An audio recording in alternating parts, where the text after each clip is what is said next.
Hello everyone, let's take a look at our next problem.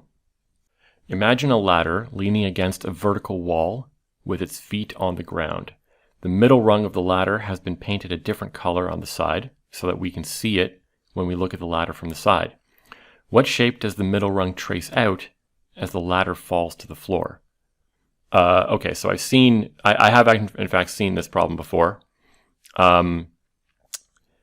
although it was phrased slightly differently. Let me draw a picture of what's going on here. So suppose the wall is like that, and the floor looks like that. Okay,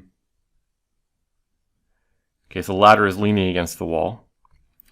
Suppose that's our ladder, and the midpoint, or the middle rung of the ladder, is colored a different color, so it looks like that. I believe what the question is asking here, when it says the ladder falls to the floor, it doesn't tip over exactly. Suppose the bottom foot slides out to the right, and then the top of the ladder, which stays in contact with the wall, will slip downwards.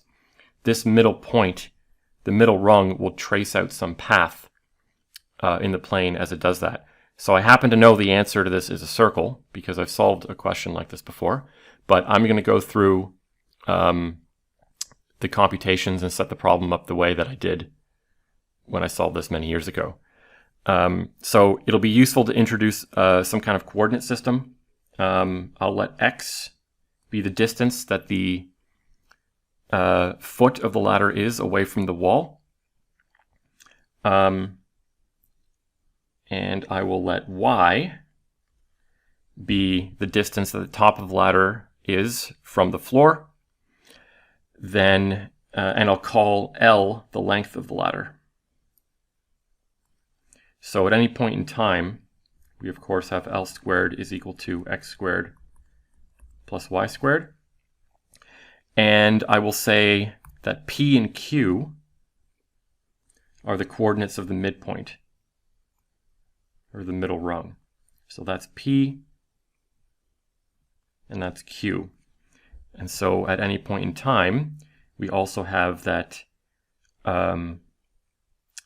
Q is equal to y over 2 and P is equal to x over 2. So what I want to do here is I want to use all these expressions, all three of these relations here, to derive a relationship between P and Q.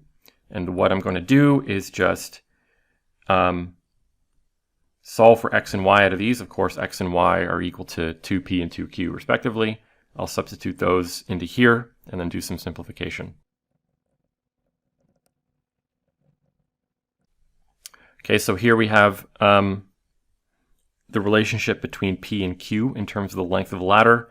And this is the formula for a circle with radius L over 2 rather than L. So as the bottom rung slips along the floor horizontally, and as the top of the ladder slips downwards, sort of at the same time, this yellow point is going to trace out a circle with a radius L over 2, like this. You can see that certainly the starting point is going to be on the y-axis halfway up the length of the ladder, and when the ladder has slipped all the way down, the middle rung will be on the x-axis halfway along the length of the ladder.